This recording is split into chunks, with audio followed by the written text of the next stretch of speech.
Bien, entonces daremos inicio a esta presentación titulada Inmunidad Innata.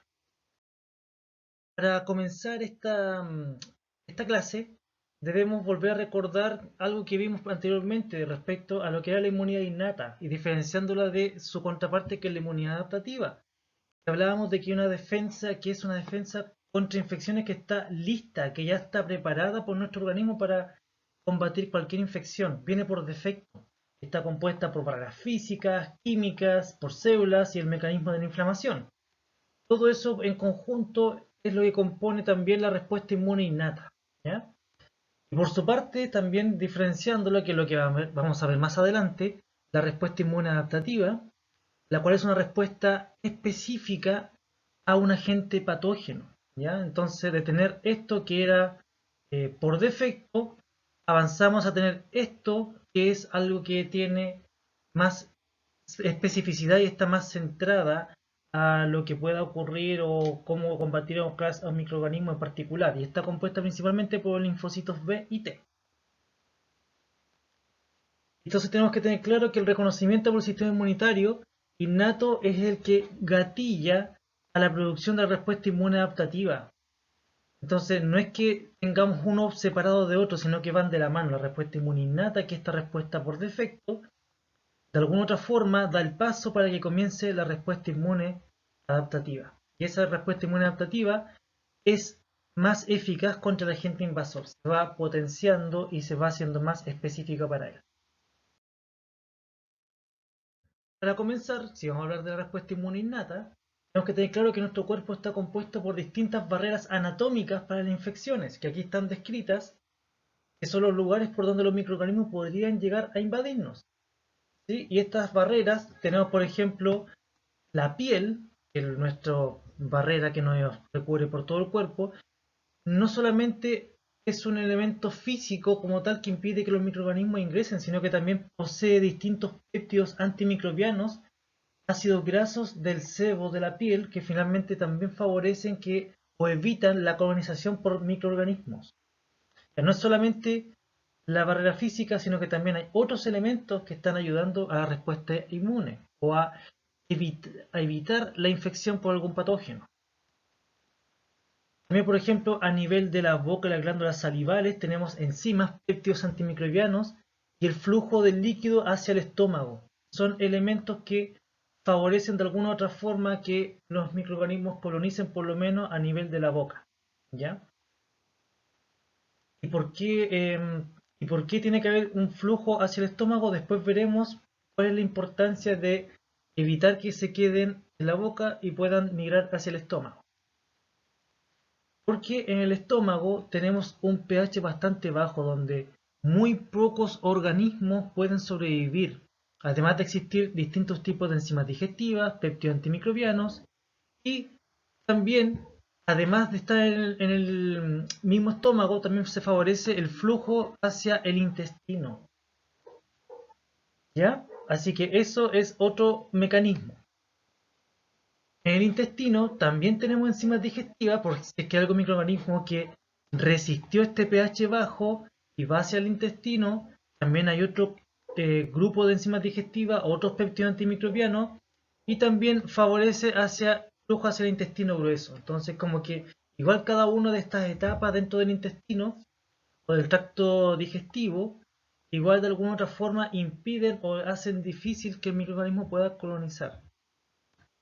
Y dentro del intestino grueso, que también es otra barrera anatómica para las infecciones, tenemos la flora intestinal, y que esto es bastante estudiado o mencionado, o también, no sé, ustedes lo pueden ver por comerciales con lo que es la flora intestinal y que hay que mantener bien, digamos, bien diversa esa flora, que ayuda y compite contra los microbios invasores. Entonces la gracia de tener esos microorganismos que normalmente colonizan acá es que ellos evitan que otros microorganismos colonicen porque ellos estaban ahí antes.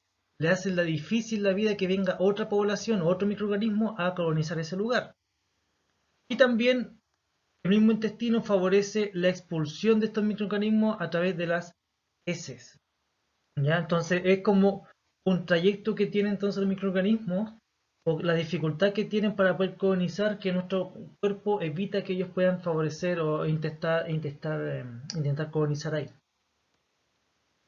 También tenemos del punto de vista del tracto urogenital, tenemos que las infecciones se evitan a ese nivel por el mismo lavado que ocurre por la orina. Piensen que si algún microorganismo ingresa, ya sea por el pene, por la vagina, a través de la uretra, la orina misma es un flujo que evita que puedan adherirse. También el pH bajo que pueden presentar esta orina. También existen péptidos antimicrobianos y existen proteínas en secreciones vaginales que también están enfocadas en evitar las infecciones por algún grupo de microorganismos. También a nivel del tracto respiratorio también existen cilios que barren con el moco hacia afuera. Digamos, esas mucosidades que existen en ese nivel son barridas por estos cilios.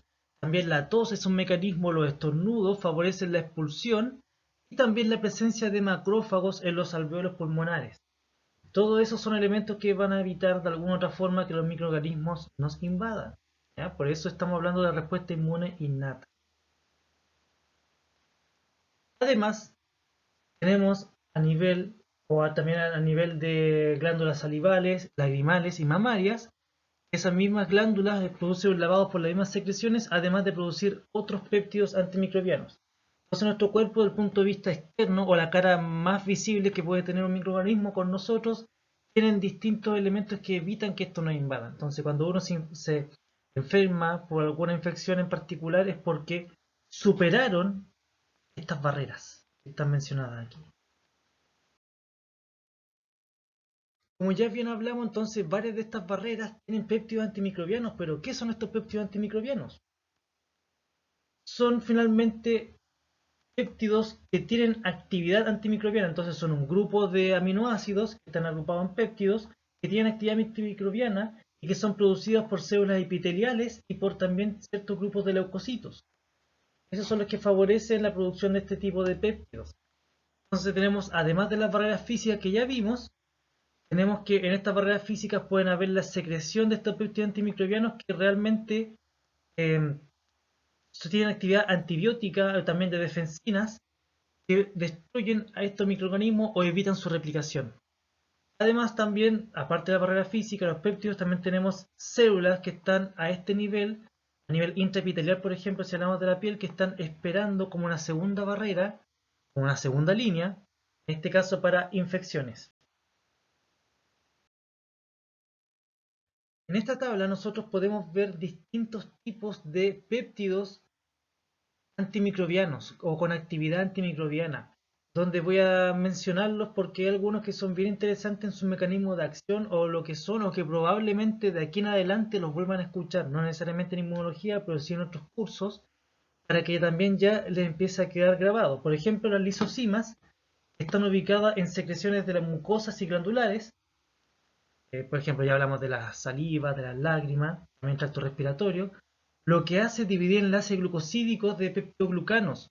Y estos peptidoglucanos se encuentran en las paredes celulares de bacterias. Entonces, al dividir eso, lleva a la lisis de estas bacterias. La lactoferrina, que está secretada en mucosas glandulares también, principalmente a nivel del tracto digestivo o de intestino, tracto nasal, también la producción de leche, lo que hace es que se une al hierro y lo secuestra. ¿Y por qué el hierro? Porque es un nutriente necesario para el crecimiento bacteriano. Entonces la lactoferrina lo secuestra para que las bacterias, entre comillas, se queden sin nutrientes. Y también algunos grupos de hongos también requieren de hierro. Además también tiene la capacidad de alterar membranas y también limita la infectividad de algunos virus. Otro péptido es el inhibidor de proteasas del leucocito secretor, en donde tenemos que se produce a nivel de la piel, secreciones mucosas igual y glandulares, lo que hace es bloquear la infección epitelial por bacterias, hongos y virus, también de tener actividad como tal antimicrobiana. Aparte de bloquear la infección, también la destruye. Las proteínas S100, principalmente dos grupos que son las psoriasinas y las calprotectinas, las cuales vamos a ver un par de diapositivas más adelante, son producidas principalmente a nivel de la piel. También puede ser producido por secreciones mucosas. Alteran las membranas, por lo tanto, al alterar la membrana, como ocurre con cualquier célula, mata la célula. También se unen a cationes divalentes que los secuestran, por lo tanto también limitan el crecimiento, como ocurríamos con la lactoferrina, en este caso específica para hierro. Acá también tenemos la capacidad de unir a manganeso y zinc para secuestrarlo, por lo tanto limitando la cantidad de nutrientes para el crecimiento. Tenemos otros grupos que son las defensinas, principalmente las alfa y las beta, que son grupos que se encuentran también a nivel de la piel y de algunos epitelios, alteran las membranas de varios microorganismos y tiene efectos tóxicos contra ellos o dentro de la misma célula. Entonces tiene la capacidad de matar células. ¿Por qué? Porque también tiene la capacidad de llegar hasta los virus. Recuerden que les hablaba que los virus infectan células y cuando están infectando el mecanismo no es matar al virus, sino que es matar a la célula que está alojando el virus. Por eso también estas defensinas tienen esa capacidad. También tenemos las catecolicidinas, las cuales también se han producido por epitelios mucosos y alteran membranas de bacterias. Entonces, si se dan cuenta, muchos tienen la capacidad de actuar a nivel de las membranas bacterianas. Y algunas proteínas surfactantes que son producidas por el tracto respiratorio, principalmente por secreciones, estas proteínas surfactantes. Entonces lo que hacen es bloquear los componentes de superficie bacteriana. Como son surfactantes, son como una sustancia que como mucosa que se encuentra adherida a la parte, entonces evitando que se puedan o que estos componentes bacterianos puedan adherirse a otras células y también favoreciendo la fagocitosis, que es cuando se ingieren estos microorganismos por las distintas células que tienen esta capacidad para evitar su infección y destruirlas. Entonces, esto es un pequeño grupo de las más importantes péptidos antimicrobianos que se han descrito. También existen otros, pero estos son un grupo bastante importante.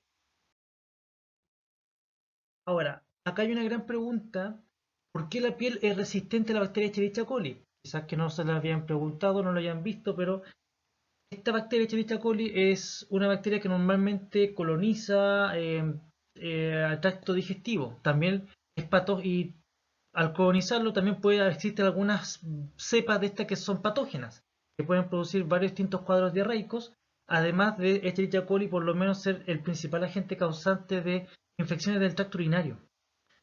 ¿Ya? Entonces, si se dan cuenta, su hábitat o su grupo de acción se encuentra más dentro del cuerpo. Pero hay algo muy importante, que esta bacteria o la piel de nuestro organismo resiste a esta bacteria. ¿Ya? Y de aquí es donde viene porque este estudio de los péptidos antimicrobianos. La Escherichia coli no puede invadir la piel. ¿Ya? Y esto se debe principalmente por un péptido por las psoriasinas, la cual tiene una actividad antimicrobiana contra Escherichia coli. ¿Y cómo se observa esto? ¿Cómo por lo menos experimentalmente ocurre? Miren, normalmente, ustedes todavía no han tenido microbiología, pero nosotros cuando trabajamos microbiología para hacer el diagnóstico también, trabajamos con estas placas que tienen adentro una gelatina, que es un agar, el cual también es nutritivo, tiene muchos nutrientes. ¿Para qué? Porque nosotros colocamos ahí distintas muestras, las separamos para que los microorganismos crezcan ahí. ¿Cómo los podemos ver? Si son minúsculos, es favoreciendo su crecimiento. ¿Ya? Entonces, ese es un formato. Por lo menos, la demostración de que la piel es resistente a la Escherichia coli se hace por un experimento en donde se inocula los dedos, la parte de la piel, de la yema de los dedos, con dos microorganismos, uno que es el Staphylococcus aureus y otro que es la Escherichia coli. Entonces, en una mano se colocó a Staphylococcus aureus y en otra a Escherichia coli. Luego de inocular y esperar 30 minutos, se depositaron los dedos sobre el agar como muestra aquí.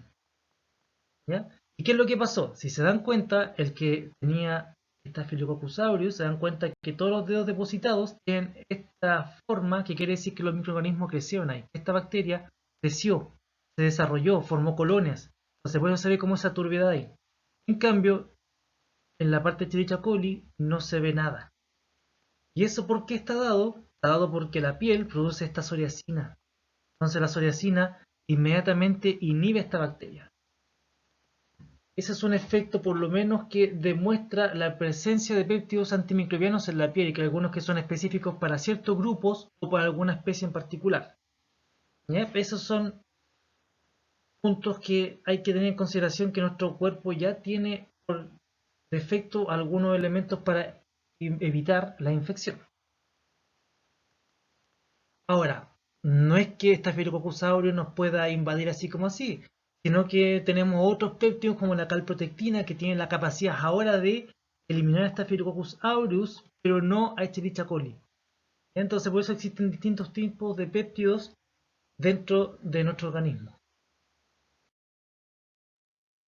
Un proceso fundamental dentro de la respuesta inmune innata es la fagocitosis. Ya lo he conversado, lo he mencionado, pero este proceso está dado porque las células fagocíticas constituyen la segunda o la siguiente línea. Ya hablamos de las barreras físicas, que están estos péptidos también antimicrobianos, pero si llegan a atravesar esa línea se van a encontrar con distintas células fagocíticas. Son la siguiente línea contra estos patógenos y tienen un rol bastante en particular, o dentro de todas las células que pueden haber, los principales son los macrófagos neutrófilos y las células dendríticas, los tejidos, los monocitos de la sangre son los principales tipos de células que realizan fagocitosis. A ver, célula dendrítica no estoy tan del todo de acuerdo que sea fagocítica como tal, pero sí es endocítica, porque sí endocita péptidos, pero que son fagocítica como tal que van a ingerir a un microorganismo son los macrófagos neutrófilos y los monocitos, para que lo tengan en consideración, por favor. Y casi todos los tejidos tienen que tener claro que contienen poblaciones residentes de macrófagos que funcionan como centinelas, que están cuidando que evitar la infección. Ya hablábamos anteriormente de que al principio hablábamos de distintas células que después se dieron cuenta que correspondían al macrófago, que recuerden que el monocito, cuando migra al tejido, madura hacia un macrófago. Entonces, por eso casi todos los tejidos tienen a un macrófago centinela, revisando que no, o detectando si hay microorganismos para fagocitarlos. El proceso fagocitosis tiene como pasos bien declarados, bien identificados, como por ejemplo, en la primera etapa la bacteria queda fija en esta evaginación finalmente la membrana plasmática, que son los pseudópodos, en estas evaginaciones que se denominan pseudópodos, ¿ya? Queda atrapada acá, queda fija. ¿Y por qué? Porque el pseudópodo finalmente se cierra y forma esta vacuola que en realidad el concepto técnico corresponde a un fagosoma. Porque este fagosoma tiene la particularidad que va a ir viajando a los distintos compartimentos del citoplasma del macrófago o de la célula fagocítica para luego fusionarse con el lisosoma. ¿Y por qué con el lisosoma? Porque el lisosoma contiene distintos péptidos antimicrobianos, enzimas y otros componentes. ¿Y qué es lo que van a hacer? Van a matar a la bacteria o al microorganismo fagocitado. Principalmente son bacterias u hongos, ¿ya? Y una vez que está muerta, es digerida por las distintas enzimas que están dentro del lisosoma. Y aquí va a ocurrir la etapa final es que después de haber digerido a este microorganismo, los productos de la digestión son liberados desde la célula. Y eso más adelante van a ver por qué son liberados. Tienen un rol importante también para alertar o para también favorecer la acción también de otras células como la célula dendrítica que mencionaba que endocitaba. Endocitaba quiere decir que ingiere péptidos o algunos componentes moleculares, no un microorganismo como tal, que sería el concepto de fagocitosis. ¿Ya? Entonces es un rol que viene más adelante para analizar. A ver, eso sí es un punto muy importante tener claro, la eliminación de los microorganismos fagocitados. No es que por el puro hecho de fagocitar se van a eliminar, ¿ya? Pero puede ocurrir de que esté el fagosoma dentro, pero nunca se fusione con el lisosoma o con algunos gránulos primarios secundarios los neutrófilos, porque esos son pasos fundamentales. Cuando se fusionan con estos elementos ya produce la eliminación del microorganismo, ¿ya? Pero acá requiere de señales que favorezcan esta etapa. ¿Y por qué es importante la unión de los fagosomas? O cuando ya hablamos de la unión de ambos, que es el fagolisosoma, porque hay diversos agentes antimicrobianos que matan al microorganismo y después los degradan. Además de tener distintos agentes como proteínas y péptidos antimicrobianos, como ya habíamos visto las defensinas y las catalicidinas, que son elementos bien fundamentales a este nivel. También tenemos el pH bajo que puede ocurrir en este fagolisosoma. También la acción de enzimas hidrolíticas y algunas moléculas especializadas que median el ataque oxidativo. Y ese es un punto bien importante para que nunca lo olviden. Acá tenemos dos grandes grupos que son las especies reactivas del oxígeno y las especies reactivas del nitrógeno. Sus siglas que son ROS y RNS por su sigla en inglés. En conjunto, tanto las especies reactivas del oxígeno y del nitrógeno son altamente tóxicas para microorganismos fagocitados porque tienen la capacidad de alterar moléculas microbianas por medio de oxidación y nitración. Entonces alteran los componentes bioquímicos de la membrana, alterando su estabilidad. Por eso se habla de especies reactivas. Continuando con estas especies reactivas, que es súper importante que tengan claro, acá hay un cuadro que muestra cómo se entrelazan ambas. Si bien se estudian por separado las especies reactivas del oxígeno y el nitrógeno, en algún momento convergen. ¿Ya? Y acá, más que nada, para aclarar cuáles son los más importantes, por ejemplo, desde el oxígeno, por medio de la acción del NADPH, de la NADPH oxidasa, del fagosoma, van a formar el anión superóxido. Este oxígeno que tiene un electrón de más. Eso son especies reactivas al oxígeno. Este electrón altera cualquier molécula a la cual se acerque. Luego, por la acción de la superóxido dismutasa, este anión superóxido va a poder producir peróxido de hidrógeno, el cual el peróxido de hidrógeno puede alterar otras moléculas o por medio de la acción de otras moléculas de oxígeno puede formar radicales hidroxilo o iones hidroxilo, que también son especies reactivas derivadas del oxígeno. El peróxido de hidrógeno, por medio de la acción del ion cloruro, mediante la acción de la enzima mieloperoxidasa, forma el ácido hipocloroso, el cual tiene una actividad bastante potente contra microorganismos. Y esta enzima mieloperoxidasa se encuentra principalmente en neutrófilos. Por otra parte, tenemos las especies reactivas del oxígeno, las cuales derivan del óxido nítrico, del dióxido también el dióxido de nitrógeno. Son los dos principales iniciadores, pero esta parte de la L-arginina por medio de la óxido nítrico sintasa inducible, que forma el óxido nítrico, y este óxido nítrico puede tener dos caminos. Puede funcionarse espontáneamente con el anión superóxido y formar el peroxinitrito, el cual es, si este anión superóxido era bastante reactivo y el óxido nítrico por separado también era bastante reactivo, pero cuando se juntan tiene una potencia en su actividad de especie reactiva de oxígeno. Y el óxido nítrico, por su parte, puede formar el dióxido de nitrógeno, que también es una especie reactiva de nitrógeno. Ahora, ¿qué es lo que quiero aclarar con esto? Es un mecanismo normal que está regulado dentro de nuestro cuerpo. ¿Y por qué? Porque nosotros siempre hemos escuchado, y más encima hoy en día, de los conceptos de los antioxidantes. Los antioxidantes son moléculas que evitan la acción de estos radicales libres, de estas moléculas extras. Entonces, por eso hay veces que se recomienda consumir antioxidantes porque probablemente por la nutrición o por algún elemento estos especies reactivos predominan en nuestro cuerpo y si bien tienen la capacidad de destruir microorganismos, pero recuerden que les mencioné que tienen la capacidad de alterar moléculas bioquímicas que son las mismas que tienen los microorganismos, los que tenemos nosotros, por lo tanto también pueden dañar a nuestras células. ¿Ya? Entonces, por eso se habla de también tener una dieta bastante adecuada con antioxidantes. Bien, hablamos de la activación del macrófago. El macrófago, ¿cómo es activado finalmente? Porque puede reconocer al microorganismo y fagocitarlos, pero por otra parte, tiene otro grupo de receptores, distintos tipos de receptores que van a activar este macrófago. Por ejemplo, hay algunos grupos de receptores que vamos a ver un poco más adelante, que son los tipo TOL, que van a reconocer al microorganismo directamente.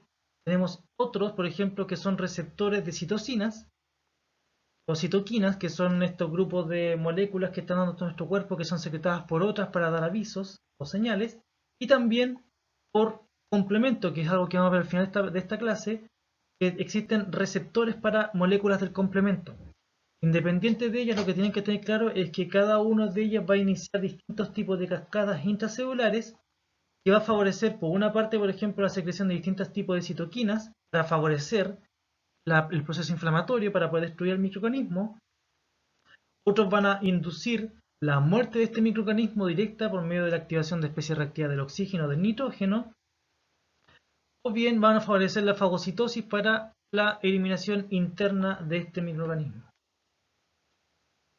Ahora tienen que tener claro que el macrófago entonces posee distintos tipos de receptores. Esto es una imagen esquemática nomás del macrófago, pero existen distintos tipos y que algunos de estos tienen la capacidad de producir fagocitosis. Acá hablamos del receptor de complemento, puede producir fagocitosis, pero por ejemplo este receptor de tipo TOL, que es bastante común dentro de la respuesta inmune innata, no produce fagocitosis, sino que desencadena una respuesta inflamatoria, contra ese microorganismo.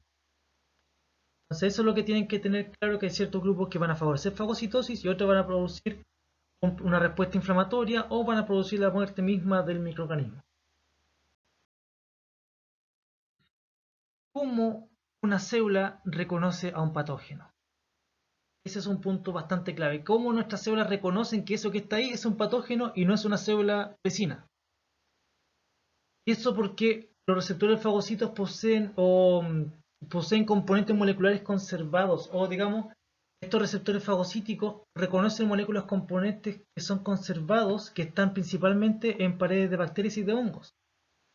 Y estas moléculas que están altamente conservadas en estas bacterias y en estos hongos, y que además están en muchísimas copias, se le denominan, este es un concepto bastante clave, como patrones moleculares asociados a patógenos, abreviado como PAMP.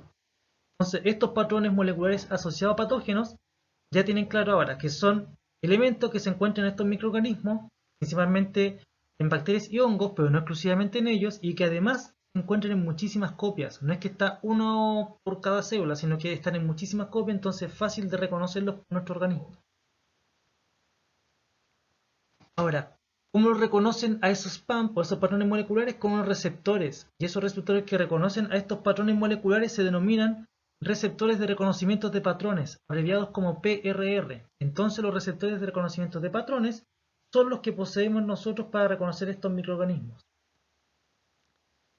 La fagocitosis también puede activarse mediante el reconocimiento de fagocitosis de proteínas solubles, que son moléculas que se denominarían como opsoninas que se han unido a la superficie de los microorganismos, por un proceso que también se denomina opsonización. Entonces acá hay otro concepto clave que es la opsonización y que también vamos a ver más adelante, que son un grupo de proteínas que se adhieren a los microorganismos. ¿Para qué?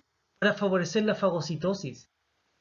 Un formato es que finalmente hace, o para reconocer qué es lo que es la opsonización, o recordarla bien, es como prácticamente si tenemos receptores que ya lo pueden reconocer por sí solos, las opsoninas, que son estas moléculas que van a favorecer la opsonización, hacen que finalmente este microorganismo sea mucho más reconocible, mucho más atractivo, más apetecible por los fagocitos para fagocitar.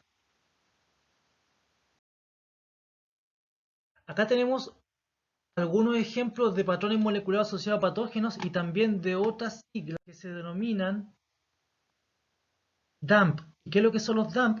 Son patrones moleculares asociados a daño. ¿Ya? Acá hablamos del patrón molecular asociado al patógeno y este que están asociados a daño. Son distintos grupos de moléculas que tienen también, pueden ser reconocidos por estos receptores de reconocimiento de patrones. Por ejemplo, patrones que son asociados a patógenos, tenemos componentes de ácidos nucleicos, como ARN monocatenario, bicatenario, islas CpG, que se encuentran en virus y en bacterias, estas últimas principalmente. Bueno, aparte de los virus también tienen estas islas CpG. Algunos tipos de proteínas, que son presentes en algunas bacterias, lípidos de pared como el lipopolisacárido y el ácido lipoteicoico, que son principalmente de las bacterias gram negativas y gram positivas respectivamente. Algunos glúcidos como mananos y glucanos, que acá son componentes más comunes en hongos, pero no solamente en hongos, también aparecen en bacterias. Y los patrones que están asociados a lesión o a daño, que son los DAMP, tenemos las proteínas inducidas por estrés, por su sigla en inglés, las HSP, algunos cristales, uratos monosódicos que pueden aparecer, proteínas del núcleo, son componentes que estarían asociados a daño. Ahora, ¿por qué estos grupos o por qué estas proteínas del núcleo están asociadas a daño? Porque algunos microorganismos destruyen células y elementos que tendrían que estar dentro de una célula, como esta proteína nuclear, son liberados al medio externo y son reconocidos por estos receptores de reconocimiento de patrones. Van a tener inmediatamente una señal de que aquí está pasando algo. Alguien o algo destruyó esa célula y hay que preparar al organismo para una posible respuesta. Por eso son importantes también los patrones moleculares asociados a daño, que pueden ser provocados por los microorganismos también, aunque no necesariamente por ellos.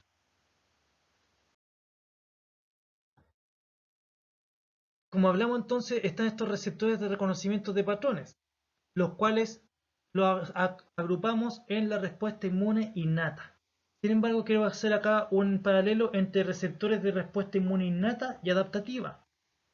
Y acá en esta imagen tenemos que tener claro que la especificidad, si es de la respuesta inmune innata, como ya bien vimos, son para reconocimiento de estructuras compartidas por distintos microorganismos, que acá hablamos entonces de los conceptos de patrones moleculares asociados a patógenos.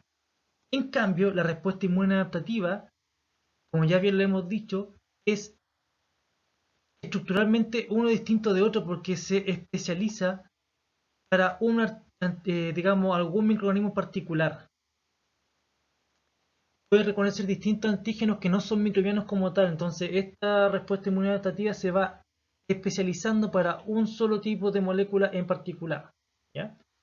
Los receptores como tal, tenemos estos receptores, por lo menos los de la respuesta inmune innata, son codificados de la línea germinal.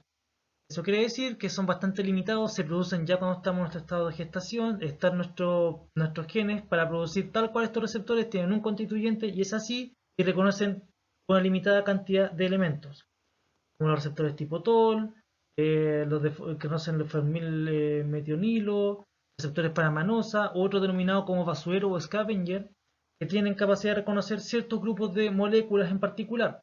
Si, en cambio, los receptores de respuesta inmune adaptativa, si bien está dentro de nuestros genes la producción de ellos, cuando veamos respuesta inmune adaptativa veremos por qué son tan diversos, tienen procesos de recombinación. Entonces hace que uno sea específico para una molécula en particular, diferente de otra.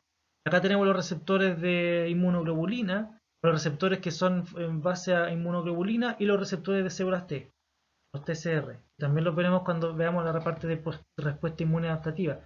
Entonces, ¿qué es lo que ilustra esta imagen? Que este reconoce una molécula, este a otro, y aún así todos ellos son del mismo organismo, y entonces se producen distintos tipos de células, o digamos de estos receptores que son específicos para un microorganismo o algún antígeno en particular. La distribución de estos receptores de la respuesta inmune innata no es clonal, sino que están en todas las células, tienen de la misma línea. Todos tienen lo mismo.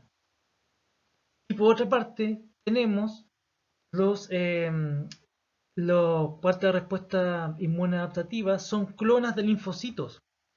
Entonces, como hablábamos anteriormente, existe acá una expansión clonal y ese concepto de que hace que finalmente predomine la clona que se estimuló. ¿Ya? Ahora, desde el punto de vista de discriminación entre lo propio y lo ajeno, la respuesta inmune innata y sus receptores sí tienen esa capacidad, y también la respuesta inmune adaptativa. ¿Ya? Y desde el punto de vista de respuesta inmune innata, porque la respuesta inmune innata, todos esos patrones reconocen patrones que son de patógenos, no elementos que son constituyentes moleculares que son de nosotros. Por parte de la respuesta inmune adaptativa, existe también una parte que es un proceso que se eliminan linfocitos que tengan la capacidad de reaccionar contra componentes propios. ¿Ya? El reconocimiento que finalmente desencadena la fagocitosis, tienen que tener claro que hay algunos grupos que lo pueden provocar. Por ejemplo, tenemos receptores de lecitina tipo C, que se ven como CLR, que más adelante igual los vamos a describir un poco más.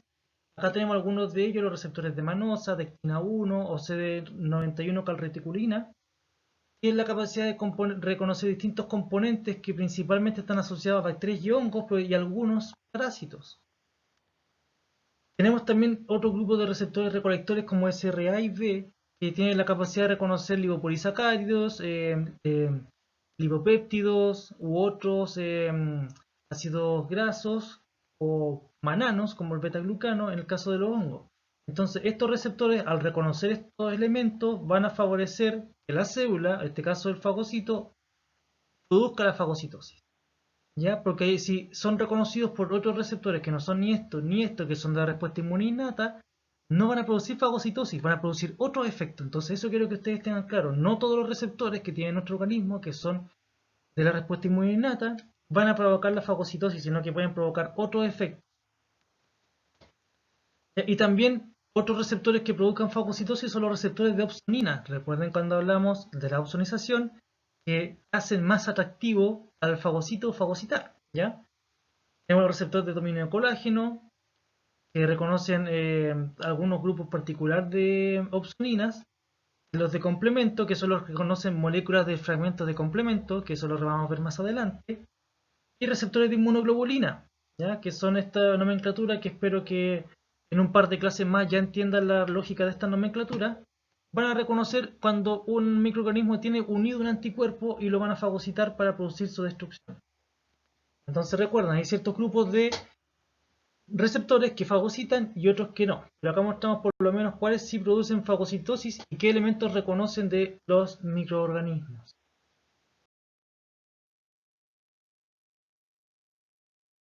Tenemos algunos receptores de reconocimiento de patrones que activan respuestas, ¿ya? No necesariamente producen fagocitosis, ¿ya? Entonces tenemos otros que se van a unir a estos patrones moleculares asociados a patógenos y al reconocer este PAMP van a producir una transducción de señal. Y esta transducción de señal intracelular va a favorecer la respuesta inmune innata, además de la expresión de distintos genes, ¿ya? Pero ahí vamos a quedar con eso hasta el momento, que después va a ver un poco más detalle.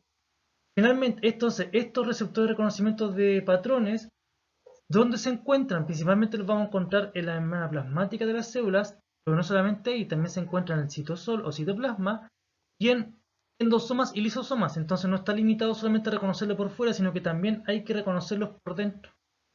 ¿Ya? Hay que estar siempre sensando a distintos niveles.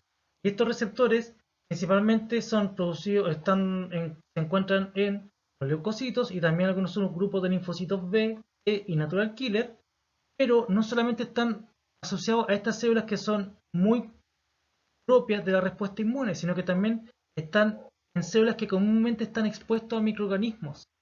¿Ya? No solamente las células que están más asociadas a la respuesta inmune tienen este tipo de receptores de reconocimiento de patrones, sino que las células que comúnmente están expuestos los van a tener. Ejemplo, ¿qué células están expuestas siempre en microorganismos? Obviamente las células epiteliales de la piel.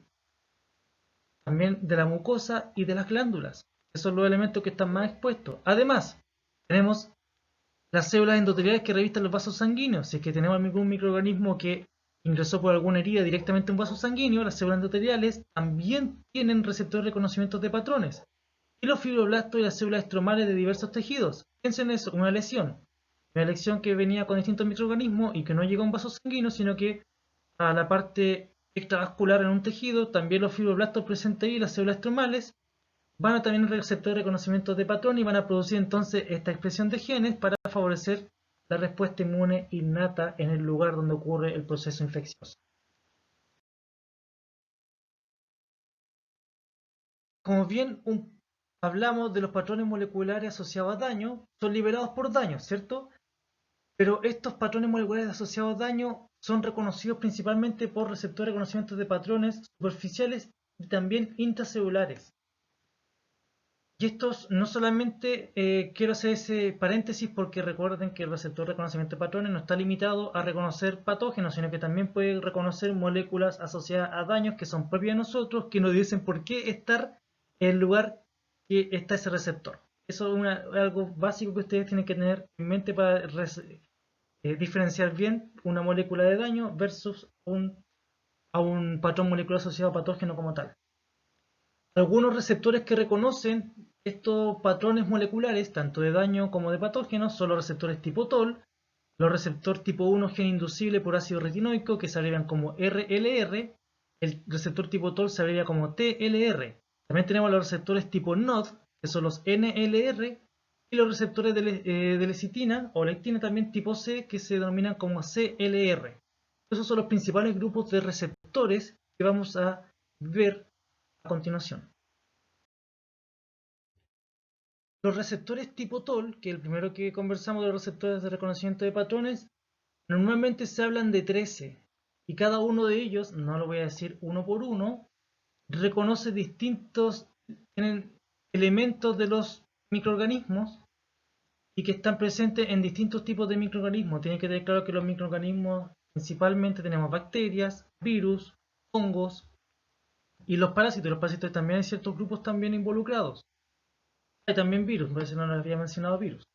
Pero si se dan cuenta, hay algunos que están más asociados a bacterias y hongos y parásitos, y otros que están más asociados, por ejemplo, a virus, y algunos que son más específicos de bacterias, pero por lo general, para que ustedes tengan claro como algo común, por lo menos el conjunto de los TLR789 son elementos que generalmente reconocen microorganismos intracelulares como virus y algunas bacterias intracelulares. El caso del 2 y el 4 son los más comunes que reconocen a bacterias y hongos, porque reconocen componentes que son muy comunes de ellos. ¿Ya? Entonces ahí tienen que ir sabiendo bien agrupar o entender la agrupación de estos, dependiendo del tipo de microorganismo que están involucrando, que están reconociendo. El receptor tipo TOL, entonces, al reconocer su patrón molecular, va a producir un proceso de transducción de señales. ¿Ya? Y esto es claro porque esto es un receptor, no va a desencadenar fagocitosis, va a producir una transducción de señales y que va a generar finalmente productos para una respuesta inflamatoria y antivírica. ¿Ya? Entonces, eso es lo que ocurre. Y esta por lo menos es la estructura que tiene, o genéricamente estos receptores tipo TOL que tienen este sitio o estas repeticiones que son ricas en leucina, esta especie de dominio extracelular que es una especie como de gancho, con un dominio transmembrana y un dominio intracelular, o denominado como TIR, que tiene la relación directa con la transducción de señales, para poder producir finalmente, llevar la señal desde el medio extracelular hasta el núcleo, que va a producir toda la respuesta finalmente inflamatoria y antivírica. Este cuadro, en un principio, le sufren porque es bien complejo, pero tiene una lógica que quiero que ustedes comprendan. Por el caso de receptores tipo TOL, tenemos, como les dije, tenemos unos que son extracelulares. Acá esto representaría la membrana plasmática, este el citoplasma, y acá estaría la membrana nuclear, y acá está todo lo que es relacionado con la parte nuclear. Tenemos algunos receptores tipo TOL que están en la membrana plasmática, otros que están dentro de endosomas, y que siendo cuál se estimula es qué tipo de reacción va a provocar. Por ejemplo, vamos a ver esto. Si se dan cuenta, todos estos, por lo menos los receptores extracelular y los endosomas, todo ello en conjunto derivan hacia dónde, hacia un mecanismo en particular que es finalmente, está desarrollado acá con el factor de transcripción NF-κB. ¿Y qué es lo que ocurre? Finalmente con toda esta transducción, este factor de transcripción NF-κB que va unido a un inhibidor de mediante esta transducción de señales va a producir la fosforilación del inhibidor, la cual va a favorecer que se ubiquitine, eso se refiere con la V, que es del proceso de ubiquitinación. ¿Para qué? Para que este fragmento sea degradado. Y una vez que es degradado este fragmento, el factor de transcripción NF-κB va a poder traslocarse al núcleo y va a producir finalmente la expresión génica de distintos genes que van a favorecer moléculas antimicrobianas, principalmente citocinas y quimiosinas. Entonces, por eso se destaca acá al factor de transcripción NF-κB que favorece una respuesta inflamatoria. Si se dan cuenta, todos como que todos convergen, o la gran mayoría converge a lo mismo. Sin embargo, si se dan cuenta, principalmente los receptores tipo TOL intracelular migran hacia el reconocimiento de factores denominados IRF, son factores de transcripción, que acá funcionan al revés, que cuando son fosforilados, los activan, y esa activación provoca que estos migren al núcleo, y dentro del núcleo van a favorecer la transcripción de moléculas denominadas interferón. Entonces, este factor de transcripción denominado IRF tiene una respuesta de interferón. Producen distintos tipos de interferones, alfa, beta y también gamma, que son unos más especializados. Y estos interferones, la gracia que tienen es que tienen una respuesta antivírica. Es una respuesta que reconocen a los virus y los destruyen. Evitan su replicación intracelular, evitan la maquinaria celular se active también para evitar que el virus se replique. Entonces le hacen bastante la vida difícil al virus para que se replique. Entonces, si se dan cuenta, todo esto, este mecanismo converge en factores de transcripción en particular que producen alguna acción. Pero lo importante también a destacar entonces es la posición de estos receptores tipo TOL. Va variando, hay algunos grupos entonces que son más comunes intracelulares y otros que son extracelulares. Acá vemos nuevamente la constitución de los receptores tipo TOL. Si se dan cuenta, como hablamos de los extracelular y los intracelular, lo común que tienen que tener claro es que para que se una el receptor tipo TOL al patrón molecular, tiene que normalmente este receptor se dimeriza. No es que ese garfio que les mostré, no es que sea ese que reconoce, sino que para poder reconocer tiene que estar dimerizado. Quiere decir que son dos unidades de receptores tipo TOL. Por lo general, la dimerización es con un un TLR del mismo, un homodímero. Eso quiere decir, por ejemplo, acá son dos, es un dímero de TLR2. Eso quiere decir que acá hay un TLR2 y otro TLR2. Acá hay un TLR4 y un TLR4. Y lo mismo ocurre con 5, pero también ocurren otras combinaciones, por ejemplo, TLR26 y TLR12. ¿Ya? Pero esa combinación ya no es un homodímero, sino que es un heterodímero porque no es el mismo LR que está unido. ¿Ya? Entonces, tienen que tener claro, entonces tenemos 2, 4, 5, 6 y 1 que son más comunes extracelular. Los receptores TLR 3, 7, 8 y 9 son intracelulares que van a reconocer componentes ya propios o digamos elementos más comunes, por ejemplo en virus o otros elementos también que pueden ser producidos por bacterias. Si han llegado hasta acá sin descansar, les sugiero tomar un descanso porque puede haber sido un poco bastante denso todo lo que se ha presentado hasta ahora. Así que descansen, respiren y luego continúen. Ahora comenzamos con otro grupo de receptores de reconocimiento de patrones que se denominan receptores de lectina tipo C o abreviados como CLR. Estos son receptores de membrana plasmática que son expresados de manera variable por células como monocitos, macrófagos, células B, neutrófilos, células dendríticas y algunos subgrupos de células T. Por lo general estos CLR reconocen componentes de qué tipo de carbohidrato, de qué tipo de microorganismos, de hongos, micobacterias, virus, parásitos y también de algunos alérgenos, principalmente ácaros de polvo y maní. Ahora, si comparamos los CLR con los TLR, los CLR se caracterizan porque varios de este grupo son receptores fagocíticos, o sea que al ser reconocidos o estimulados, favorecen la fagocitosis de quien lo estimuló. A diferencia de los TLR que les explicaba, que estos no realizan ni promueven la fagocitosis. Todo lo de CLR desencadenan vías de señalización que activan también factores de transcripción que inducen la expresión de genes efectores.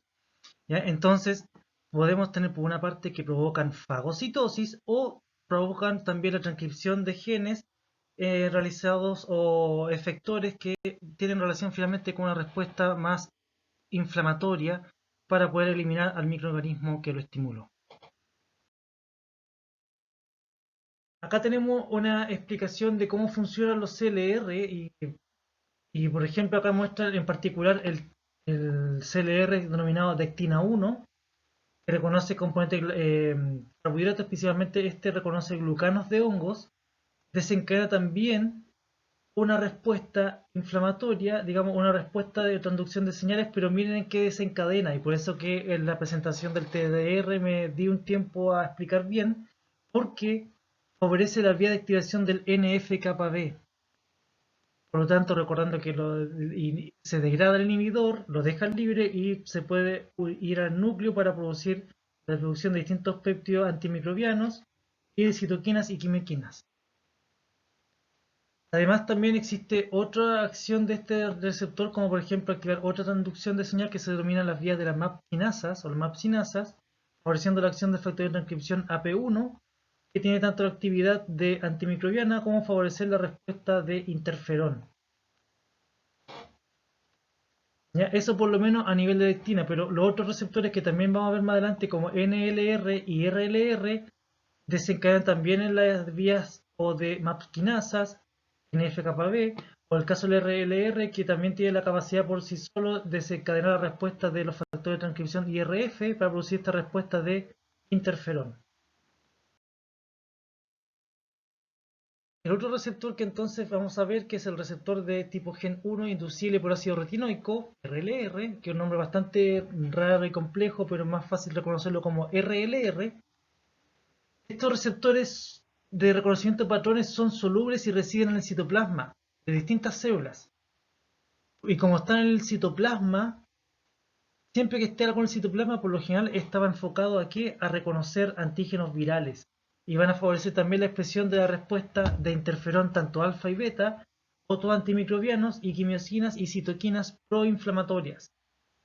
Además de desempeñar funciones cruciales como la detección de infecciones virales.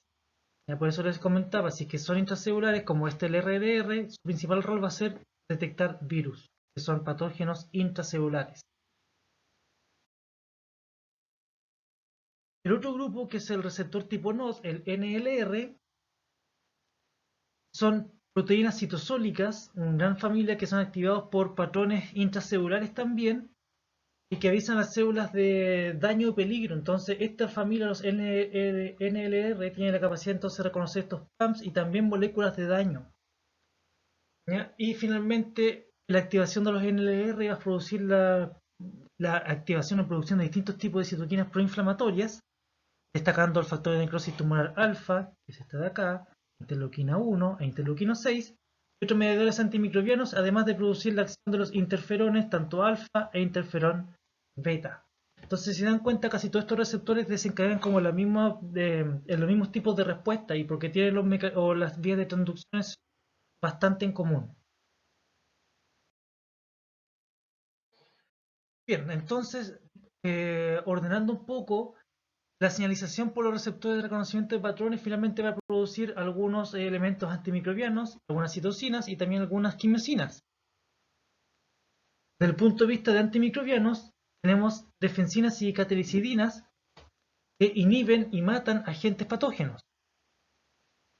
Interferones tanto alfa y beta que inhiben la replicación de virus, activan las células natural killer o linfocitos natural killer y regulan la actividad de macrófagos y células T.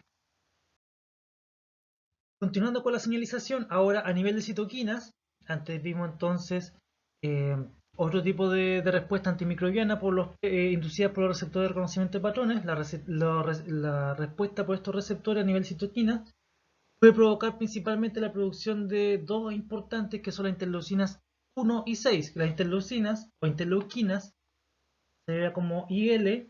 ¿Ya? A mí personalmente me gusta hablar de interleuquinas, pero ustedes los textos también van a ver como interleucinas. Son lo mismo. ¿Ya? En este caso, interleuquina 1 y 6 aumentan y regulan la actividad de linfocitos. También tiene la capacidad de promover la producción de neutrófilos por la médula ósea, incrementa la permeabilidad vascular, induce la producción de proteínas de fase aguda por el hígado, eso también vamos a ver un poco más adelante, y también favorecen el estado febril. El factor de necrosis tumoral, que se abrevia como TNFA, en este caso A es por alfa, activa macrófagos, incrementa la permeabilidad vascular también, la coagulación sanguínea, induce la producción también de proteínas de fase aguda por el hígado, estimula la fiebre, es citotóxico para muchas células tumorales, por eso se habla de factor de necrosis tumoral, porque ese fue el primer efecto que se le atribuyó a ese elemento. Pero se dieron cuenta de que también tenía otros efectos en el organismo.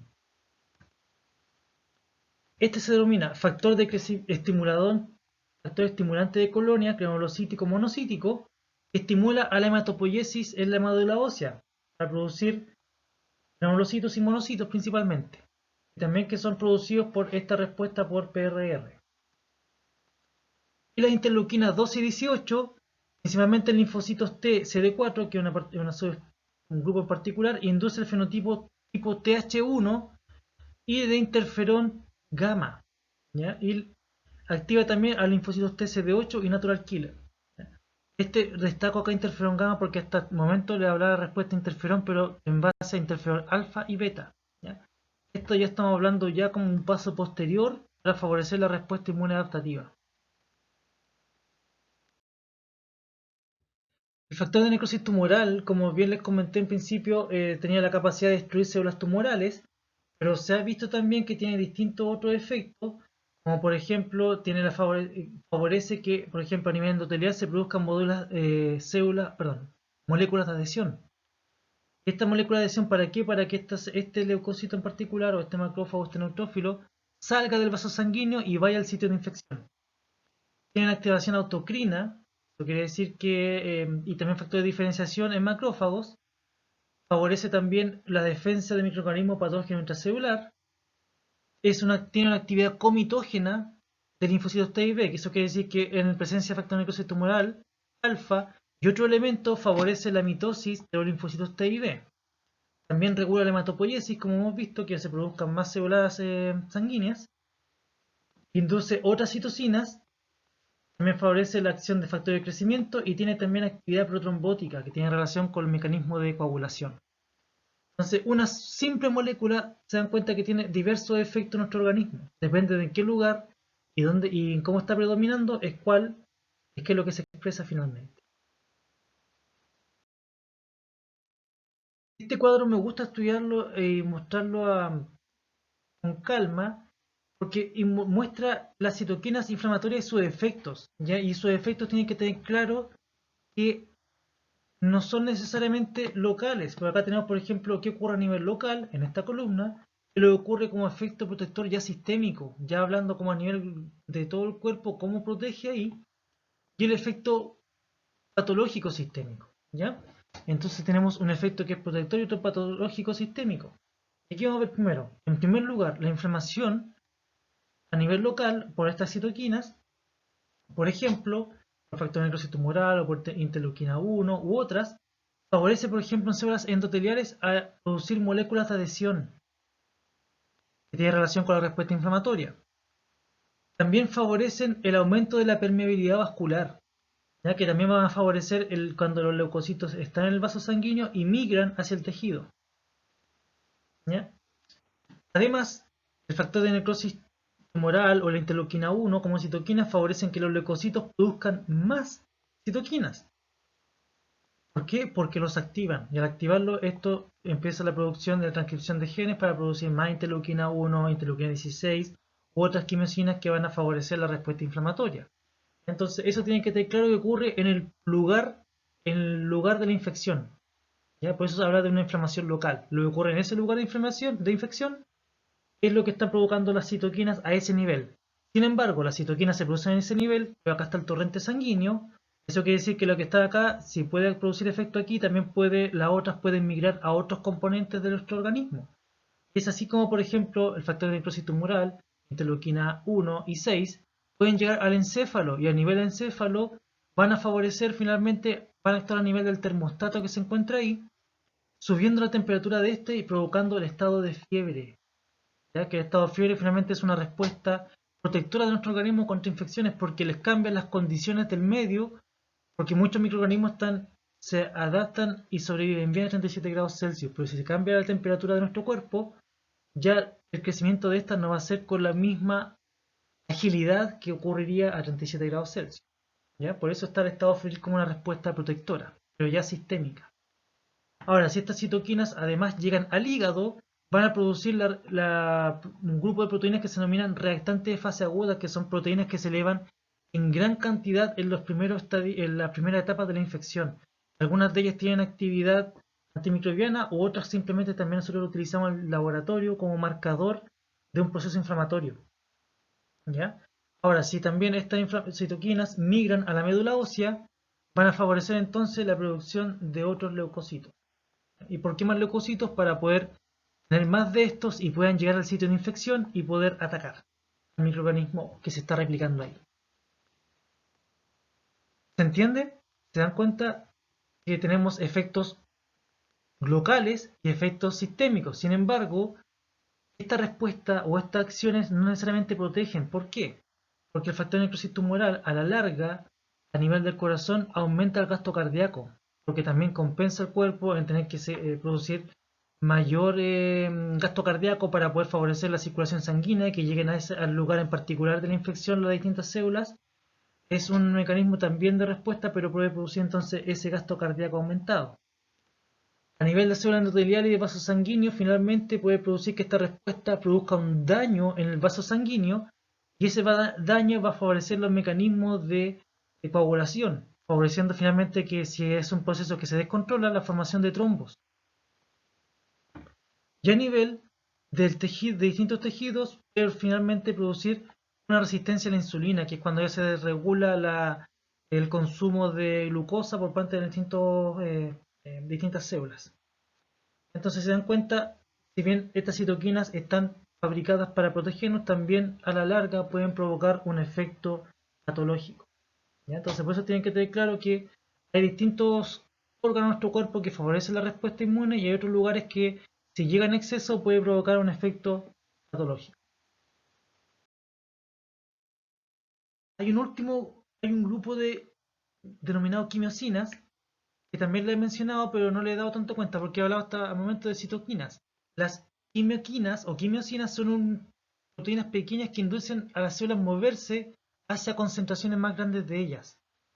¿Y por qué se llaman quimiosinas? Porque son moléculas quimiotácticas que provocan la quimiotaxis. La quimiotaxis es la atracción de células hacia un lugar en particular. ¿Y cómo funciona esto? Es que finalmente la célula, cuando detecta esta quimioquina, se dirige hacia el lugar donde se encuentra mayor concentración esta. Por eso hay un gradiente de concentración. Imagínense nuestro cuerpo en un punto en particular, empieza a producir la secreción de estas quimioquinas y por el torrente sanguíneo se derivan a distintas partes. Entonces las células pueden viajar y dirigirse hacia el foco donde hay mayor concentración de esta para favorecer la migración, por ejemplo, del torrente sanguíneo hasta el lugar del tejido donde está produciéndose la infección.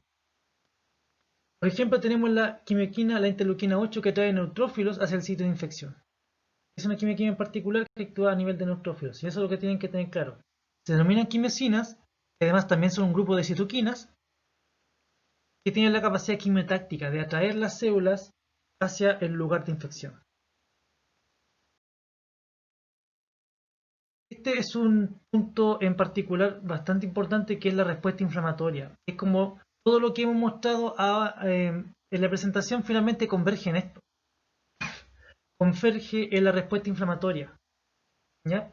Y la inflamación se produce en respuestas innatas que son desencadenadas por infección, daño de tejidos o sustancias perjudiciales. Cualquiera de esas tres componentes puede provocar una respuesta inflamatoria.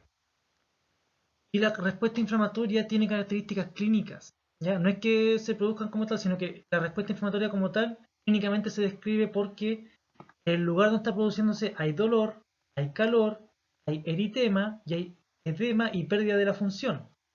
¿Y por qué esos elementos y por qué produce esas manifestaciones clínicas? Porque la respuesta inflamatoria, y creo haberlo mencionado también en la presentación pasada, también es una respuesta que es potencialmente dañina para nuestro organismo, ¿ya? Entonces todos estos síntomas clínicos están asociados por el mecanismo que acá voy a explicar un poco paso a paso. En primer lugar, imaginemos que tenemos un daño en tejido, ¿ya? Y este elemento que dañó el tejido venía con distintas bacterias, ¿ya? Entonces finalmente estas bacterias atravesaron las primeras etapas, que recuerden que tenemos la piel o las membranas mucosas que están controlando de que no ocurra estas infecciones, pero por algún otro motivo pudo ingresar hasta el tejido, ¿ya? Entonces esto va a hacer que finalmente las células centinelas, recuerden que tenemos muchas células que están ahí, que son las que están en mayor contacto con estos microorganismos y que van a producir distintos factores que son vasoactivos, que van a favorecer también el incremento del flujo sanguíneo hacia el lugar y también la permeabilidad vascular, ¿ya? Recuerden la permeabilidad vascular, que es un elemento súper importante. ¿Y por qué? Porque la permeabilidad de estos capilares vasculares va a favorecer que los leucocitos o las células de macrófago o las células fagocíticas que están en el torrente sanguíneo, por esta acción quimiotáctica que van a producir las células que están en el lugar de infección hacia el torrente sanguíneo, va a favorecer que estas células, en primer lugar, se unan al endotelio por estas moléculas de adhesión que ellos expresan, y esa molécula de adhesión va a favorecer que esta célula empiece a rodar por el torrente sanguíneo y llegue a este lugar donde hay aumento de permeabilidad vascular y se deforme y salga, provocando este proceso denominado extravasación. Y principalmente, ¿quiénes son los neutrófilos y otros fagocitos? Son los que van a responder a esta quimiotaxis. Y van a migrar ¿hacia dónde? Hacia el lugar donde está la mayor concentración bacteriana o donde las células están produciendo mayor cantidad de moléculas quimiotácticas. Entonces, si tenemos los fagocitos cerca de las bacterias, van a producir el proceso de fagocitosis, además de las citoquinas que están en el medio, van a favorecer su activación y van a producir la destrucción de ellas. Por los mecanismos que vimos anteriormente, que al fagocitar, está el fagosoma, se une con el lisosoma, va a liberar distintas moléculas o enzimas líticas, también la producción de especies reactivas del oxígeno y del nitrógeno, todo ahí en conjunto van a eliminar este microorganismo. Entonces, estos pasos simples que le acabo de mencionar, la destrucción del tejido, la liberación de bacterias, la producción de citoquinas o quimioquinas por las células adyacentes, el reconocimiento o el llamado de las células del torrente sanguíneo hacia el lugar y la fagocitosis final de los macrófagos es lo que se denomina respuesta inflamatoria. También tienen que tener claro, no solamente los leucocitos están a nivel torrente sanguíneo, también están dentro de los tejidos, que también son los que sensan o van a producir van a ser la segunda línea que van a fagocitar y también van a producir más citoquinas para producir la migración de estas al sitio de infección. Y esta respuesta, si se dan cuenta, ¿por qué clínicamente hablando se manifiesta como con dolor? Porque piensen, a este lugar van a pasar dos grandes o varios elementos importantes. Este aumento de la permeabilidad vascular. Pero piensen, acá tenemos el torrente sanguíneo, que es prácticamente donde migra todos nuestros componentes de la sangre, y la sangre está compuesta por entonces todas estas células y también por el plasma, de la parte líquida. Si aumenta la permeabilidad vascular, toda la parte líquida también va a migrar a este lugar. Y esa migración, ¿qué es lo que va a provocar? Va a provocar finalmente un edema. Ya, un edema, pero también provoca un eritema porque además de salir líquido y los leucocitos, también va a producir la llegada de glóbulos rojos, provocando este eritema. ¿Y ahora por qué va a provocar calor? Porque el vaso sanguíneo, la sangre como tal, está siempre a 37 grados Celsius. Mientras más externo estemos, por ejemplo, piensa en la piel, que está en contacto con el extremo, o digamos con el medio externo, su temperatura no es 37 grados Celsius como tal. Por eso va a producir calor, porque va a producir, en lugar de la inflamación, va a migrar más líquido que está a 37 grados Celsius y a la hora de tocar se va a sentir más tibio. Por eso hay calor. Y pérdida de la función, porque imagínense, acá tenemos un tejido, piensen en cualquier tejido, que se va a llenar de líquido, de célula inflamatoria, y que encima esas células inflamatorias están fagocitando, están produciendo enzimas líticas y especie reactiva del oxígeno, que la especie reactiva del oxígeno también daña todas las células alrededor, va a hacer que ese lugar pierda la función mientras se está tratando de eliminar al microorganismo. Entonces hay varios elementos que van a favorecer que esta respuesta inflamatoria entonces sea dañina para ese órgano. Pero es un mal menor porque hay que destruir esto y después nuestro mismo organismo lo repara. Entonces esto lo que acabo de explicar es lo que esencia es la respuesta inflamatoria. Todos esos puntos en particular lo hemos visto de alguna otra forma anteriormente cómo se desencadena a esta serie de pasos. Otro elemento que está asociado a la respuesta inmune innata son las células natural killer, los linfocitos natural killer. Entonces, estos linfocitos reconocen componentes que están asociados a patógenos, a daño o estrés y generan respuesta protectora rápida. ¿Ya? Los linfocitos por lo general los asociamos a respuesta inmune adaptativa, pero estos natural killer son de respuesta protectora rápida. Y el natural killer lo que lo distingue es que expresa un grupo limitado de receptores invariantes que permiten finalmente a las células ser activadas por indicadores o moléculas que están asociadas a infección, a cáncer o a daños o que son expresados por células.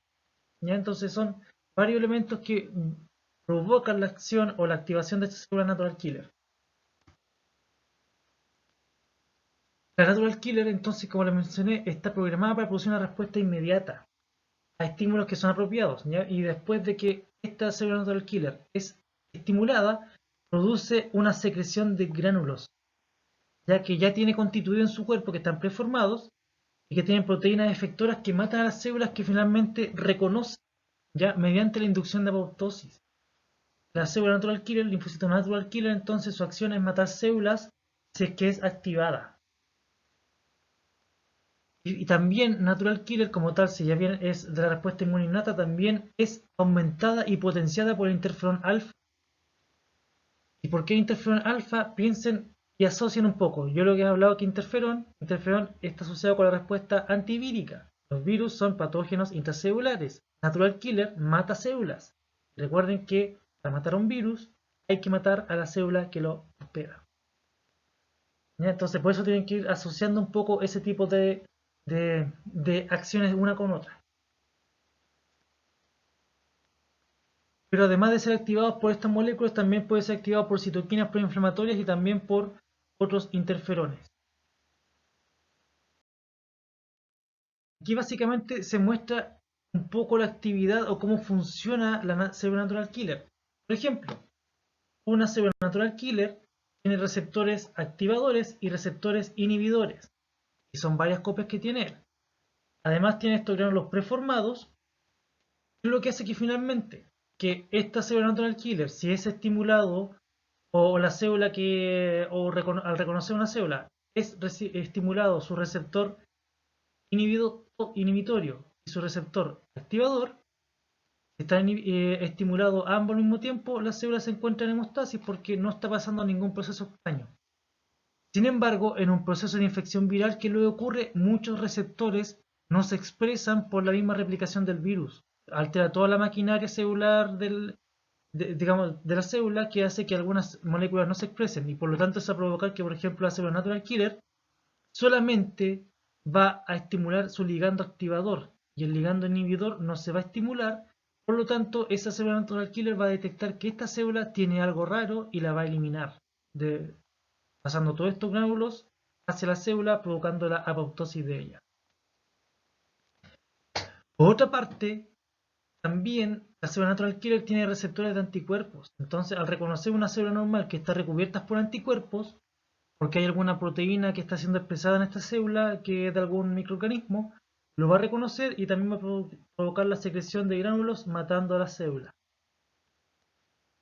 Y también puede provocar lo mismo al reconocer que en fagocitos están expresando proteínas bacterianas en un mecanismo digamos, de reconocimiento, y si reconoce que un fagocito tiene recubierto este anticuerpo y que además esta célula le está secretando interleuquina 12, este linfocito natural killer va a producir por su parte interferón gamma, el cual ya les dije que es una respuesta entonces de interferón que activa los macrófagos para poder destruir a este microorganismo, principalmente virus que está alojado dentro de la célula, para que el macrófago vea si por su mecanismo puede eliminar. En el caso contrario, si es que no puede, el linfocito natural killer, si es que reconoce por este otro formato, la debería eliminar tarde o temprano. Si es que no puede eliminar a este microorganismo que estaba acá.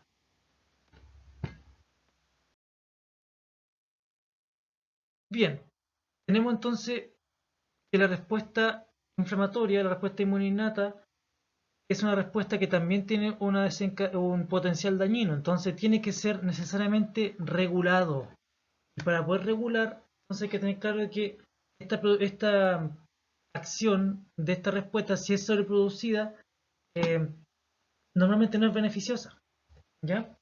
Por lo tanto, si se descontrola, puede desencadenar finalmente una respuesta sistémica o local que puede provocar una enfermedad, incluso la muerte.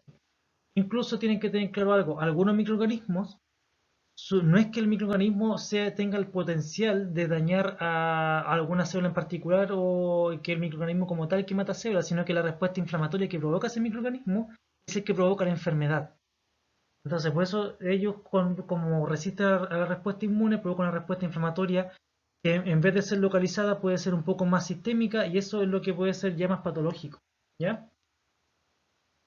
Entonces es importante que la aparición y la magnitud de la respuesta innata inflamatoria esté regulada realmente para optimizar la respuesta beneficiosa y evitar o minimizar los daños al tejido. Y por eso, como les comenté, existen diversas enfermedades que por la respuesta inflamatoria excesiva o crónica pueden provocar un proceso patológico, y uno de ellos es la sepsis. Esta es una respuesta sistémica a la infección que finalmente provoca fiebre, frecuencia cardíaca y respiratoria alta, presión arterial baja, función de órgano comprometida debido a destrucción o a defecto circulatorio, ¿ya? Está dado principalmente por una septicemia. Eso quiere decir que es una infección a la sangre. El microorganismo no está limitado a un tejido en particular, sino que está dando vuelta por todo el torrente sanguíneo. Y la respuesta inflamatoria, como bien la vimos, ojalá está enfocada a un punto en particular porque está bien coordinada para que se dirija a un sitio en particular. Si es que está migrando por el torrente sanguíneo y no es controlada, puede migrar por distintas partes. ¿Y cómo ocurre finalmente la reacción por el lipopolisacárido, que es un patrón de reconocimiento o un patrón asociado molecular al patógeno de la bacteria gram negativa? Es un potente inductor de mediadores innatos finalmente, como interferón alfa, interleuquina 1, interleuquina 6, factor de necrosis tumoral alfa, algunas citoquinas y otros componentes antimicrobianos. Entonces, esta molécula es como una de las principales responsables del proceso séptico, ¿ya? Pero ese elemento tienen que tener claro que esta sepsis es una infección descontrolada que se disemina por todo el cuerpo y que está dando vuelta por el torrente sanguíneo, y que si no es controlada puede desencadenar finalmente todas estas manifestaciones sintomatológicas que están aquí y que pueden llegar finalmente a la muerte de la persona. ¿Ya? ¿Y por qué? Porque pueden llegar finalmente a un shock séptico, que es cuando ya esta sepsis se descontrola y finalmente ocurre el colapso circulatorio y respiratorio, y que genera finalmente, si llega a este estado de shock séptico, tiene una tasa de mortalidad del 90%.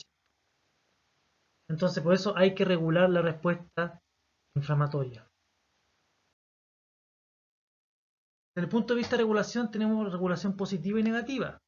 La retroalimentación o regulación positiva se refiere a que la respuesta innata inflamatoria son aumentadas por diversos mecanismos para aumentar su función protectora. Y acá tenemos como, por ejemplo, la señalización por el factor de necrosis tumoral alfa, interleuquina 1, puede inducir la producción de más factor de necrosis tumoral alfa, interleuquina 1. Por eso es retroalimentación o regulación positiva.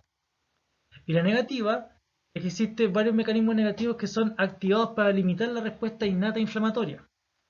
Por ejemplo, cuando los macrófagos se exponen de manera continua al lipopolisacárido, su producción inicial de mediadores antimicrobiano y proinflamatorio va seguida por la inducción de inhibidores que bloquean finalmente la respuesta de macrófagos al lipopolisacárido. Entonces, depende mucho también de la etapa en que esté. Si este macrófago ya fue activado por estos mediadores y si sigue siendo estimulado continuamente, va a llegar a un punto en que también va a producir inhibidores para bloquear la actividad de los macrófagos para evitar de que ésta se descontrole. Y que normalmente va a ocurrir en las etapas finales de la infección cuando ya se está dando cuenta el sistema que está controlando o ganando la batalla contra esos microorganismos. Otro concepto que es súper importante es que está la evasión de la respuesta inmune. ¿Por qué? Porque los microorganismos han evolucionado para evitar algunos procesos de la respuesta inmune innata. ¿Ya? No es que nuestra barrera sea perfecta, sino que los microorganismos, como han evolucionado, evaden la respuesta inmune. Y por ejemplo, evitan el reconocimiento por receptores de reconocimiento de patrones. Eso puede ser un mecanismo. Bloquean vías de señalización, de lo que hemos visto en esta presentación. Entonces, al bloquear esas vías de señalización, se evita la respuesta antiinflamatoria, respuesta por interferón, ¿ya? Y también evitan la muerte o la inhibición de la replicación. De alguna otra forma, estos microorganismos, a nivel genérico, podemos comentar esto, bloquean la respuesta inmune, la evaden, ¿ya? Pero esa es la continua pelea entre los microorganismos y nuestro organismo. Entre los que evaden, cómo los combatimos, y por eso también es que la respuesta inmune se especializa. Principalmente para todos estos grupos que se están especializando o se están evadiendo, la respuesta inmune también se tiene que especializar contra ellos para evitar que se diseminen. Complemento. El complemento es también parte de la respuesta inmune innata, que la dejé para el final. Si bien puede ser un poco denso, pero vamos a ser un poco más simplificado y que probablemente cuando vean sus talleres van a entrar más en detalle en esta parte. Pero ¿qué es lo que es el complemento? El complemento es un sistema funcional que está compuesto por alrededor de 30 proteínas del suero. Estas proteínas interaccionan finalmente y forman una cascada enzimática. Y la activación y eficacia del complemento favorece o facilita la eliminación de antígenos y genera una respuesta inflamatoria. ¿Ya? Entonces esta cascada enzimática puede eliminar el microorganismo y también puede favorecer una respuesta inflamatoria, ¿ya? Que es también parte fundamental de la respuesta inmune innata. Acá tenemos resumidas las vías del complemento y cómo funciona. Por ejemplo, existen tres vías de activación, una que se denomina la vía clásica, otra la vía alternativa o alterna y otra la vía de las lectinas. ¿Qué luego ocurre? Todas ellas, independiente de su mecanismo de acción, van a converger a la acción de una enzima que se denomina convertasa C3, que está aquí, que es lo que hace, escinde o fragmenta AC3, que es una de las moléculas del complemento, y forma el fragmento A y el fragmento B. ¿Ya? En donde tenemos que el fragmento A tiene la relación con la inflamación, que es una molécula más pequeña, y el fragmento B tiene la relación con ser depositada en la membrana del microorganismo.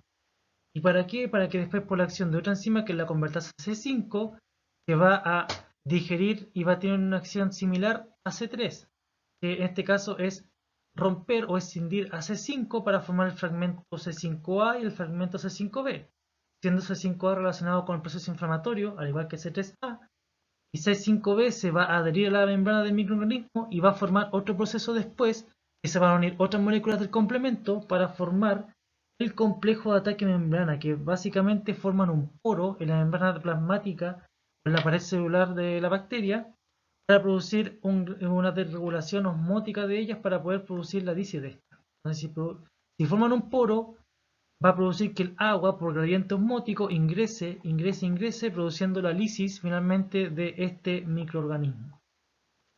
Eso es básicamente los pasos simples o a destacar del complemento. Entonces, la acción de la convertasa C3, la acción de la convertasa C5, la formación de complejo de ataque membrana y también la respuesta inflamatoria ocasionada por C3A y C5A. Lo importante es cómo inicia. Si se dan cuenta, tenemos tres vías de inicio de complemento que vamos a ver a continuación. La vía del complemento tiene tres formatos. La vía clásica, que la inicia, son los anticuerpos. Los anticuerpos que vienen de la respuesta inmune adaptativa, cuando se unen al microorganismo, van a favorecer la acción del complemento. Entonces, esta cascada va a favorecer distintos pasos. Las moléculas del complemento, como ya habrán visto, se denominan con C y vienen con un número para formar distintos componentes. La vía alterna, que está acá, principalmente se inicia o actúa directamente sobre los microorganismos y que también tienen una señalización. Y la vía de las lectinas también tiene una vía de señalización, pero todas terminan y convergen en lo mismo, en la formación de la convertasa S3 y la convertasa de S5. ¿Ya? Si vemos la vía clásica, si se dan cuenta, la vía clásica inicia cuando este anticuerpo que está adherido al microorganismo, el componente C1, principalmente por C1Q, forma este complejo. Finalmente va a ser la activación de otra molécula que es C4, rompiendo este C4, formando el fragmento C4A y C4B. Y C4B, mediante la acción de C2, va a formar un complejo que se denomina C4B2. Y este complejo C4B2 va a hacer que finalmente C2 se rompa en el fragmento A y fragmento B, formando C4B2B. Y ese complejo C4B2B es el que se denomina convertasa C3, pero este es de la vía clásica. ¿Por qué? Porque si vamos a la vía alterna, este inicia finalmente con la hidrólisis de C3. Se habla que esto es una hidrólisis espontánea, pero probablemente puede ser ocasionado por estos mismos microorganismos o estas moléculas. Rompen C3 en C3A y C3B, y C3B se une con un elemento denominado B, un factor B, y tenemos, y aquí empieza el trabalengua, C3B-B. Y el C3B-B forma también un fragmento A y un fragmento B, y siendo el fragmento B el que se une, esta ruptura de C3B está mediado por el factor D. Por lo tanto, tenemos acá a la molécula C3B-BB, que sería la convertasa C3 de la vía alterna. Y tanto la convertasa C3 de la vía clásica de la alterna hacen lo mismo. ¿Qué es lo que hacen? Que C3 lo rompen y forman C3A y C3B. C3A, recuerden que va a la respuesta inflamatoria. La vía de las lectinas, si bien es activado por lectinas, que están asociadas principalmente a algunas bacterias y también a algunos hongos, actúan con esta molécula más 1,2 que es similar a C1Q, por eso favorece la misma acción con C4 y C4B y C2B, y que forma esta convertasa de C3. ¿Ya? Ahora, lo importante, cuando se rompe C3 y se forma el fragmento C3B, este C3B se deposita en la pared de los microorganismos. Y cuando se deposita este fragmento, va a favorecer que se una otras moléculas, como por ejemplo llegue finalmente la acción tarde o temprano de C5. Va a favorecer que C5, o va a favorecer que de otra forma se produzca otra molécula, en este caso sería C3B, C4B, 2B, que a la unión entonces la convertasa C3, para armar el fragmento C3B, va a formar otra enzima que se denomina convertasa C5 de la vía clásica.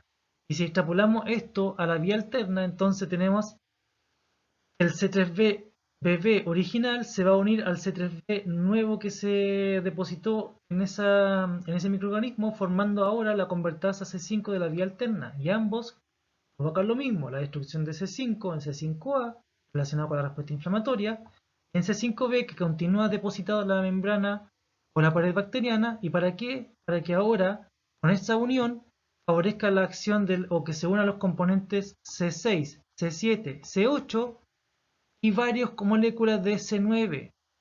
Y esas varias moléculas de C9 es la que forma finalmente físicamente el complejo de ataque membrana. Los otros estaban favoreciendo ya que se pueda unir C9. Entonces con el complejo de ataque membrana producimos entonces esta lisis por osmosis, lisis osmótica, la destrucción finalmente de este microorganismo. La activación del complemento tiene distintas consecuencias. Entonces hay opsonización para fagocitosis por C3b. Ya no solamente provoca el complejo de ataque membrana, sino que también tiene la capacidad de producir opsonización. Entonces tenemos también la lisis celular por el complejo de ataque membrana. Tenemos la acción proinflamatoria de C3A y C5A. También C3A y C5A tienen acción vasoactiva, eso quiere decir que producen también acción a nivel del endotelio, del vaso sanguíneo. Y eliminación de complejos inmunes de C3b. Esas son las consecuencias que finalmente provoca si es que se activa el complemento. ¿Ya? Entonces el complemento normalmente, si es que reconoce una célula y se deposita y forma el complejo de ataque membrana, la va a destruir.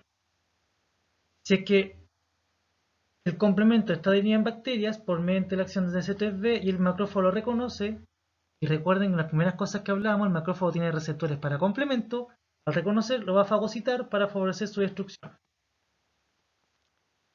También en el caso de otras células como los mastocitos, si es que el mastocito reconoce moléculas de complemento que son liberadas, va a producir su desgranulación.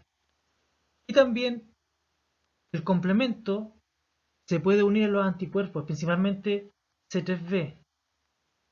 Y ese proceso de unión a los anticuerpos está dado porque cuando hay muchos anticuerpos, también nuestro organismo los tiene que eliminar, especialmente si es que está unido a algún microorganismo. Y ese es mediante la acción de las moléculas de complemento.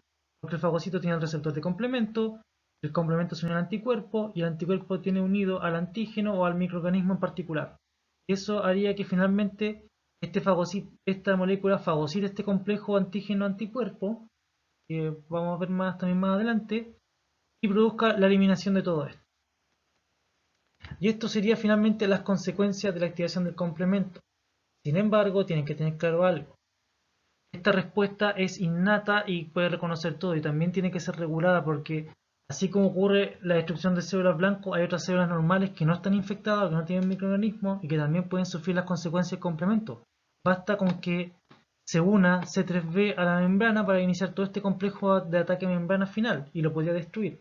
Eso también es un elemento que tiene que ser regulado.